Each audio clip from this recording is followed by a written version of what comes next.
Hi hello welcome back to my channel. ഇന്നത്തെ നമ്മുടെ recipe chicken ചോറാണ്.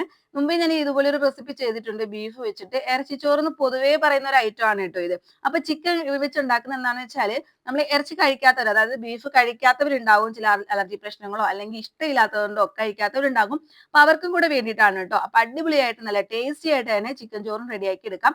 വളരെ സിമ്പിൾ ആണ്, മടിയുള്ള ദിവസങ്ങളിലൊക്കെ ഉണ്ടാക്കി എടുക്കാൻ പറ്റുന്ന ഒരു ഐറ്റം കൂടിയാണ്.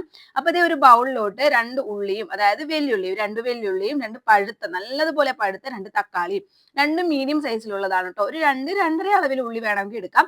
അപ്പൊ ഇതേ മീഡിയം സൈസിലുള്ള നല്ല പഴുത്ത തക്കാളിയും കൂടെ ചേർത്ത് കൊടുത്തിട്ട് നല്ലതുപോലെ ഒന്ന് തിരുമ്മി മിക്സ് ആക്കി എടുക്കാം കേട്ടോ. കൈവച്ച് തന്നെ ചെയ്യാം. അതായത് നമ്മൾ ആ ഒരു തക്കാളിയുടെയും ഈ വെല്ലുള്ളിയുടെയും ഒക്കെ നല്ലതുപോലെ കുഴച്ച് മിക്സ് ആക്കി നല്ല രീതിയിൽ ചിഞ്ച പരുവാക്കി ഇങ്ങ് എടുത്തേക്കണം. അപ്പൊ ദേ അതിനകത്തോട്ട് ആവശ്യമായ മുളക് പൊടി, മല്ലിപ്പൊടി, മഞ്ഞപ്പൊടി, ഗരം മസാല, ചിക്കൻ മസാല, കുരുമുളക് പൊടി ഇത്രയും കൂടെ ചേർത്ത് കൊടുത്ത് ഒന്നും കൂടെ ഒന്ന് മിക്സ് ആക്കി എടുക്കാം. അപ്പൊ ഇതിനകത്തോട്ട് നിങ്ങൾക്ക് മുളക് പൊടി വേണമെങ്കിൽ കാശ്മീരിയും പ്ലസ് സാധാ മുളക് പൊടിയും കൂടെ ചേർത്ത് കൊടുക്കാം. പിന്നെ ഞാൻ രണ്ടും കൂടെയാണ് ചേർത്ത് കൊടുത്തിരിക്കുന്നത്. നമ്മുടെ എരിവിന് ആവശ്യത്തിനനുസരിച്ച് നിങ്ങൾ ചേർത്ത് കൊടുക്കാം. എന്നിട്ട് ഇത് കഴുകി വൃത്തിയാക്കി വെച്ചിരിക്കുന്ന ചിക്കനും കൂടെ ചേർത്ത് കൊടുക്കാം. ഇനിയിപ്പോ ഇത് ഇതിനകത്തോട്ട് നമുക്ക് ആവശ്യത്തിനുള്ള ഉപ്പും കൂടെ ചേർത്ത് കൊടുക്കാം. ഇനി ഒരു 2 സ്പൂൺ അളവിൽ നമ്മൾ തൈരും കൂടെ ചേർത്ത് കൊടുക്കുക. ചിക്കൻ ഒന്ന് സോഫ്റ്റ് ആവാനൊക്കെ വേണ്ടിയിട്ടാണ് ഇങ്ങനെ ചെയ്യുന്നത് കേട്ടോ. അപ്പൊ ചിക്കൻ പൊതുവേ ഞാൻ ചെറിയ പീസ് ആക്കിയിട്ടാണ് കേട്ടോ എടുത്തിരിക്കുന്നത്. നമ്മൾ എത്രത്തോളം ചിക്കൻ ചേർക്കുന്നു അത്രയും ചോറിന് ടേസ്റ്റ് കൂടും കേട്ടോ. അപ്പൊ അരിയേക്കാൾ കുറച്ച് കൂടുതൽ ചിക്കൻ എടുക്കാം. എന്നിട്ട് ഒന്നും കൂടെ ഒന്ന് മിക്സ് ആക്കി എടുക്കാം. ഞാനിപ്പോ കൈവച്ചൊന്നും ചെയ്യാതെ ഇങ്ങനെ കയ്യിൽ വെച്ചൊക്കെ ചെയ്ത് നോക്കി, പക്ഷെങ്കിൽ മൊത്തത്തിൽ ഒന്നും ഇളകി വരുന്നില്ല. അപ്പൊ ഞാൻ വീണ്ടും കൈ വെച്ചിട്ട് തന്നെ ഒന്ന് ചെയ്തെടുക്കാണ്. എല്ലാ ഭാഗത്തും എത്തുന്ന രീതിയിൽ നല്ലതുപോലെ ഒന്ന് മസാല തേച്ച് വെക്കാം. ഒരു അരമണിക്കൂർ വരെയെങ്കിലും വെച്ച് കൊടുക്കുക. അപ്പൊ നല്ലപോലെ ഉപ്പൊക്കെ പിടിച്ച് നല്ല രുചിയായിരിക്കും കേട്ടോ. ഇനി ഇത് ഞാൻ ഏത് പാത്രത്തിലാണോ നമ്മൾ ചോറ് വെക്കാൻ വിചാരിക്കുന്നത് ആ ഒരു പാത്രത്തിൽ ഒരു 6 ടേബിൾ സ്പൂൺ അളവിൽ വെളിച്ചെണ്ണ ചേർത്ത് കൊടുക്കാം. ഇപ്പൊ വെളിച്ചെണ്ണയ്ക്ക് പകരം നിങ്ങൾക്ക് 3 സ്പൂൺ അളവിൽ വെളിച്ചെണ്ണയും 3 സ്പൂൺ അളവിൽ നെയ്യും കൂടെ ചേർത്ത് കൊടുക്കാം. അപ്പൊ ഒന്നും കൂടെ ടേസ്റ്റ് ആണ്. പക്ഷെ ഞാൻ ഇവിടെ വെളിച്ചെണ്ണ മാത്രമേ യൂസ് ചെയ്യുന്നുള്ളൂ കേട്ടോ. ഇനിയിപ്പോ ഇത് ഇതിനകത്തോട്ട് 3 കഷ്ണം പട്ട, ഒരു 3-4 ഏലക്ക, അതുപോലെ തന്നെ ഒരു 3-4 ഗ്രാമ്പു അത്രയും ചേർത്ത് കൊടുക്കുക. ഒരു 2 ബേ ലീഫും കൂടെ ചേർത്ത് കൊടുക്കുക. എന്നിട്ട് ഇതൊന്ന് ജസ്റ്റ് ഒന്ന് സോട്ട് ചെയ്തെടുക്കാം കേട്ടോ. ഒരുപാട് നേരം വേണ്ട, ഒരു 1-2 സെക്കൻഡ് ഒന്ന് സോട്ട് ചെയ്തെടുക്കാം. അപ്പൊ അതിന്റെ ആ ഒരു എന്താ പറയാ ഏലക്കാടയും അതിന്റെ ഒക്കെ ഒരു ഫ്ലേവർ നമുക്ക് ഈ എണ്ണയിൽ മൊത്തത്തിൽ കിട്ടും. അപ്പൊ നമ്മുടെ ആ ഒരു എണ്ണ മൊത്തത്തിലാവുമ്പോൾ നമ്മൾ ഇടുന്ന എല്ലാ ഐറ്റംസിനും നമുക്ക് ആ ഒരു ഫ്ലേവറും കാര്യങ്ങളും ഒക്കെ കിട്ടും. അപ്പൊ അതിന് വേണ്ടിയിട്ടാണ്. പിന്നെ ഇതിങ്ങനെ വല്ലാണ്ട് പൊട്ടിത്തെറിക്കുന്നുണ്ട് കേട്ടോ. കാരണം ഒന്ന് വിട്ട് നിന്നിട്ട് വേണം ചെയ്യാനായിട്ട്. എന്തോന്ന് അറിയില്ല, എന്റെ കയ്യിൽ കുറച്ച് വെള്ളം ഉണ്ടായിരുന്നു എന്ന് എനിക്കൊരു ഡൗട്ട് ഉണ്ട്. ഇനിയിപ്പോ ഇത് നമ്മൾ ഇഞ്ചി, വെളുത്തുള്ളി, പച്ചമുളക് ചേർത്ത് കൊടുക്കുകയാണ്. ഇത് ഞാനൊന്ന് കുത്തി ചതച്ചെടുത്തതാണ് കേട്ടോ. അപ്പൊ അതിന്റെ പച്ചമണം പോകുന്നവരെ ഒന്ന് വഴറ്റി കൊടുക്കുക. ഒരു മീഡിയം ലോ ഫ്ലെയിമിൽ വെച്ചിട്ട് വേണം ഇത് ചെയ്യാനായിട്ട്. വെളുത്തുള്ളി വല്ലാണ്ട് കരിഞ്ഞു പോകരുത്. അപ്പൊ അതിന്റെ പച്ചമണം ഒക്കെ പോയി വരുന്ന സമയത്ത് നമുക്ക് ഇതിനകത്തോട്ട് കറിവേപ്പില ചേർത്ത് കൊടുക്കാം കേട്ടോ. കറിവേപ്പില നല്ല ഫ്രൈ ആയി വരുന്നവരെ ഒന്ന് വഴറ്റി കൊടുക്കുക. കുറച്ച് കൂടുതൽ കറിവേപ്പില ഇട്ടോ. എന്താണെന്ന് വെച്ചാൽ ഇത് ഫ്രൈ ആവുന്ന സമയത്ത് നല്ലൊരു സ്മെല്ലും കാര്യങ്ങളും ഒക്കെ ഈ ഒരു എണ്ണയിലോട്ട് വരും. കറിവേപ്പില നല്ലൊരു ടേസ്റ്റ് കൂട്ടുന്ന ഒരു ഐറ്റം കൂടിയാണ് കേട്ടോ. അപ്പൊ എത്രത്തോളം കറിവേപ്പില നിങ്ങൾക്ക് ഇടാൻ പറ്റും, ഒരുപാട് കൂടി പോകണ്ട, എന്നാൽ ഒരു കൈപ്പിടിയിൽ ഒതുങ്ങുന്ന അത്രയും നിങ്ങൾ ഇട്ടോ കേട്ടോ. എന്നിട്ട് നമ്മൾ ഇതെല്ലാം കൂടെ ഒന്ന് പച്ചമണമൊക്കെ പോകുന്നവരെ ഒന്ന് സെറ്റാക്കി എടുത്തു. അപ്പൊ നമ്മൾ കഴുകി വൃത്തിയാക്കി പെരട്ടി നല്ലതുപോലെ സെറ്റാക്കി വെച്ചിരിക്കുന്ന നമ്മുടെ ചിക്കൻ നമുക്ക് ഇതിനകത്തോട് ചേർത്ത് കൊടുക്കാം. ഇപ്പൊ വീഴുമ്പോഴും വേണം.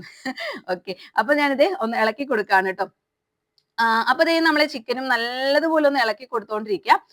അപ്പൊ നമ്മൾ ചിക്കൻ ഇളക്കി കൊടുത്തിരിക്കുന്ന സമയത്ത് നമ്മൾ ഇതിനകത്തോട്ട് വെള്ളമോ കാര്യങ്ങളോ ഒന്നും ചേർക്കുന്നില്ല. കാരണം ചിക്കനിലെയും ആ ഒരു ഉള്ളിയിലെയും ഒക്കെ വെള്ളം നല്ലതുപോലെ ഇറങ്ങി വരും കേട്ടോ. എന്നിട്ട് അടച്ചു വെച്ചൊരു ലോ ഫ്ലെയിമിൽ വെച്ചിട്ട് ഈ ചിക്കൻ ഒന്ന് കുക്ക് ആകുന്നവരെ ഒട്ടും തന്നെ വെള്ളം ചേർക്കാതെ നമ്മൾ ഇതൊന്ന് കുക്ക് ചെയ്തെടുക്കാം. എത്രത്തോളം കുക്ക് ചെയ്യാൻ പറ്റും അത്രയും കുക്ക് ചെയ്തെടുക്കുക. ലോ ഫ്ലെയിമിൽ ഇട്ടിട്ട് എത്ര നേരം വെക്കുന്നു അത്രയും നേരം നമ്മൾ ആ ഒരു തക്കാളിയും ഉള്ളിയും എല്ലാം നല്ലതുപോലെ വെന്ത് കിട്ടും കേട്ടോ. പിന്നെ നമ്മളിത് വഴറ്റിയോ കാര്യങ്ങളോ ഒന്നും ചെയ്തില്ല. പക്ഷെ നല്ല ടേസ്റ്റ് ആണ്. ഇങ്ങനെ കാണുമ്പോൾ തന്നെ നമുക്ക് ഈ പൊറോട്ടയുടെ ഒക്കെ കൂടെ കഴിക്കാൻ പറ്റിയ അടിപൊളിയും കൂടെയാണ് കേട്ടോ. അപ്പൊ ഒരുപാട് ഗ്രേവി ഒന്നും ഇല്ലെങ്കിലും അടിപൊളി ടേസ്റ്റ് ആണ് കേട്ടോ ഈ ഒരു കറിക്കും. അപ്പൊ നമുക്ക് ഇങ്ങനെ വേണമെങ്കിൽ കറിയും കൂടെ വെക്കാം എന്നാണ് ഞാൻ പറഞ്ഞു വന്നുകൊണ്ടിരിക്കുന്നത്. അപ്പൊ നമുക്ക് ഒന്നും കൂടെ ഒന്ന് ഇളക്കി അടച്ചു വെച്ച് കൊടുക്കുന്നുണ്ട്.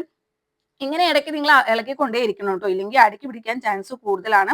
അപ്പൊ നമ്മുടെ ചിക്കനൊക്കെ ഏകദേശം വെന്ത് വന്നിട്ടുണ്ട്. ഈ ഒരു ടൈമിൽ നിങ്ങൾക്ക് ഉപ്പൊക്കെ ഉണ്ടോ എന്നൊന്ന് ചെക്ക് ചെയ്ത് നോക്കാം. ഇനിയിപ്പോ ഞാൻ ഇതിൽ നിന്ന് മൊത്തത്തിൽ ഞാൻ അങ്ങനെ ചോറിനകത്ത് ഇട്ട് കൊടുക്കുന്നില്ല. കുറച്ചൊന്നും ഞാൻ പൊരിച്ചെടുക്കാനായിട്ട് എടുക്കുന്നുണ്ട് കേട്ടോ. അപ്പൊ നമുക്ക് ആദ്യം ചിക്കൻ ഒന്ന് വെന്തോന്ന് ടെസ്റ്റ് ചെയ്ത് നോക്കാം. എനിക്ക് തോന്നുന്നു ഒരു ഏകദേശം ഒരു 15-20 മിനിറ്റിനുള്ളിൽ തന്നെ നമുക്ക് ചിക്കൻ കുക്കായിട്ട് കിട്ടും. ഇനിയിപ്പോ ഞാൻ അതിൽ നിന്ന് കുറച്ച് ചിക്കൻ അങ്ങ് പെറുക്കി ഒന്ന് മാറ്റിയെടുക്കുന്നുണ്ട്. അപ്പം അതൊന്ന് ഫ്രൈ ആക്കി എടുക്കാൻ വേണ്ടിയിട്ടാണ് കേട്ടോ. അപ്പൊ നിങ്ങൾക്ക് മൊത്തത്തിൽ ഇങ്ങനെ മതി എന്നുണ്ടെങ്കിൽ അങ്ങനെ ചെയ്യാം. ഇനി മൊത്തം ഫ്രൈ ആക്കണം എന്നുണ്ടെങ്കിൽ അങ്ങനെ ചെയ്യാം. പക്ഷെ എന്നാലും ചോറിന്റെ കൂടെ കുറച്ച് ചിക്കൻ വെന്താലേ അതിനൊരു ചോറിനൊരു ടേസ്റ്റ് കിട്ടുള്ളൂ.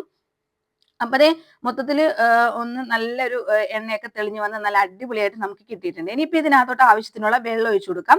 സാധാരണ നമ്മള് ഈ അരി സാധാരണ നമ്മൾ ചോറ് വെക്കുന്ന അരി എടുക്കും. അല്ലാന്നുണ്ടെങ്കിൽ നമ്മള് ചോറ് വെക്കുന്ന അരി ഉണ്ടല്ലോ അതെടുക്കും. അത് നിങ്ങളുടെ ഇഷ്ടമുള്ളതിനനുസരിച്ച് എടുക്കാട്ടോ. ഞാൻ ചോറ് വെക്കുന്ന അരിയാണ് എടുത്തിരിക്കുന്നത്. ഈ ഒരു കപ്പിന് 1.5 കപ്പ് വെള്ളം എന്നുള്ള രീതിയിലൊക്കെയാണ് ചേർക്കുന്നത്. അപ്പൊ നമ്മൾ ഓൾറെഡി നമ്മുടെ ചിക്കനിൽ വെള്ളം ഉള്ളത് കൊണ്ട് തന്നെ ആ ഒരു കൺസിസ്റ്റൻസി നോക്കിയിട്ട് വേണം നമ്മൾ വെള്ളം എടുക്കാനായിട്ട്. അപ്പം ഏകദേശം ഒരു അളവിൽ വെച്ച് കൊടുക്കുക. പിന്നെ നമ്മൾ വേണമെന്നുണ്ടെങ്കിൽ എപ്പോഴും കുറച്ച് വെച്ച് കൊടുക്കുക. കാരണം നമ്മൾ വേണമെന്നുണ്ടെങ്കിൽ നമുക്ക് കുറച്ച് ചൂടുവെള്ളം ചേർത്ത് കൊടുത്താൽ മതി. ഒരുപാട് വെള്ളമായി കഴിഞ്ഞാൽ ഇതങ്ങ് വല്ലാണ്ട് കുഴഞ്ഞു പോകും. അപ്പൊ ഞാൻ കൃത്യമായിട്ടുള്ള അളവും കാര്യങ്ങളൊക്കെ ഞാൻ ഡിസ്ക്രിപ്ഷൻ ബോക്സിൽ കൊടുക്കാം ട്ടോ. അപ്പൊ ദേ ഇടയ്ക്കിടയ്ക്ക് നമ്മൾ ഇതുപോലെ ലോ ഫ്ലെയിമിൽ വെച്ചിട്ട് തന്നെ ഇളക്കിക്കൊണ്ടേ ഇരിക്കണം. ഇല്ലെങ്കിൽ ഇത് അടിയിലത്തെ ചോറ് ഭയങ്കരമായിട്ട് വെന്തും മുകളിലത്തത് വേവാതെയും പോകും. അപ്പൊ അതുകൊണ്ടൊന്ന് ഇളക്കി കൊടുക്കുക. ഇനി ഫൈനൽ ഘട്ടത്തിൽ നമുക്ക് കുറച്ച് മല്ലിയില ചോപ്പ് ചെയ്തിട്ട് അതും കൂടെ ഇട്ട് കൊടുക്കാം. നല്ലൊരു ഫ്ലേവറിനും കൂടെ വേണ്ടിയിട്ടാണ് കേട്ടോ ഇങ്ങനെ ചെയ്യുന്നത്. അപ്പൊ ഇത് നമ്മുടെ ഈ ഒരു ചോറ് ഏകദേശം റെഡിയായി വന്നിട്ടുണ്ട്. പിന്നെ ഇതിന് വേറെ കറികളുടെയോ കാര്യങ്ങളോ ഒന്നും ആവശ്യമില്ല. കാരണം ഓൾറെഡി നമ്മൾ കറിയിലോട്ട് ഇട്ട് കൊടുത്തിരിക്കുന്നത് ചോറാണല്ലോ.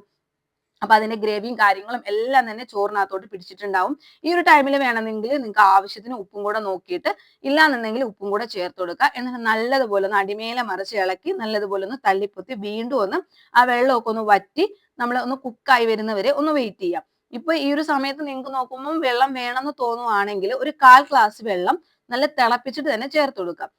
അല്ലാന്നുണ്ടെങ്കിൽ നമ്മൾ പച്ചവെള്ളം ഒഴിച്ചു കൊടുത്ത സമയത്ത് നമുക്കത് പെട്ടെന്ന് നല്ലപോലെ വെന്ത് കിട്ടില്ല. അപ്പൊ ആ ഒരു സമയത്ത് തന്നെ നമ്മൾ നേരത്തെ മാറ്റി വെച്ചിരിക്കുന്ന ഒരു ചിക്കൻ ഉണ്ടല്ലോ, ആ ഒരു ചിക്കൻ ഒന്ന് ഫ്രൈ ചെയ്തെടുക്കുകയാണ്. ഞാൻ ഒരുപാട് എണ്ണ ഒഴിച്ചിട്ടല്ല, ഒന്ന് ഷാലോ ഫ്രൈ ചെയ്താണ് കേട്ടോ എടുക്കുന്നത്. അപ്പൊ ഒരു 2 ടേബിൾ സ്പൂൺ അളവിൽ വെളിച്ചെണ്ണ ഒഴിച്ചു കൊടുത്തിട്ടുണ്ട്. ഇനി അതൊന്ന് ചൂടായി വരുമ്പോൾ നമ്മൾ നേരത്തെ എടുത്തു വെച്ചിരിക്കുന്ന ആ ഒരു ചിക്കൻ ഉണ്ടല്ലോ, സോറി, ആ ഒരു ചിക്കനും കൂടെ ഇട്ട് കൊടുക്കാം. എന്നിട്ട് ദേ നല്ലപോലെ തീ കുറച്ച് വെച്ച് വേണം ചെയ്യാനായിട്ട്. ഓൾറെഡി നമ്മൾ കുക്ക് ആയിട്ടുള്ള ഒരു ഐറ്റം കൂടിയാണ്. അപ്പൊ അതുകൊണ്ട് തന്നെ ഒന്ന് ഫ്രൈ ആയി വന്നാൽ മതി. ഒന്ന് എന്താ പറയാ, ഒന്ന് സ്പൈസിയും കാര്യങ്ങളൊക്കെ വേണ്ടിയിട്ട് ഞാൻ കുറച്ച് ഇഞ്ചി വെളുത്തുള്ളി അതുപോലെ തന്നെ മുളക് പൊടി എല്ലാം കൂടെ ചേർത്തൊരു മിക്സും കൂടെ ഇതിനകത്തോട്ട് കൊടുക്കുന്നുണ്ട്. അപ്പൊ നിങ്ങൾക്ക് നോർമൽ ആ ഒരു എരിവ് മതി എന്നുണ്ടെങ്കിൽ ഒന്നും ചെയ്യേണ്ട, എണ്ണയിലിട്ട് ജസ്റ്റ് ഒന്ന് ഇങ്ങനെ വറുത്തെടുത്താൽ മാത്രം മതി. ഇപ്പൊ ഞാൻ ആ ഒരു കുറച്ച് സ്പൈസി ആയിക്കോട്ടെ എന്ന് വിചാരിച്ചിട്ട് ചെയ്തെടുത്താണ് കേട്ടോ. അപ്പൊ ഇഞ്ചി വെളുത്തുള്ളി എല്ലാം കൂടെ ചേർത്ത് കൊടുത്തിട്ട് അപ്പൊ നല്ലൊരു സ്മെല്ലും കാര്യങ്ങളും കിട്ടും. ഇനിയിപ്പൊ നിങ്ങൾക്ക് ഇതിനകത്തോട്ട് വേണമെന്നുണ്ടെങ്കിൽ കുറച്ച് കറിവേപ്പിലയും കൂടെ ചേർത്ത് കൊടുക്കാം കേട്ടോ. അപ്പൊ ഞാൻ ആ ഒരു കാര്യം ഞാൻ മറന്നുപോയതാണ്. അപ്പൊ അത് ഒന്ന് ഇതുപോലെ ഒന്ന് ഇളക്കി മിക്സ് ആക്കി കൊടുക്കാം.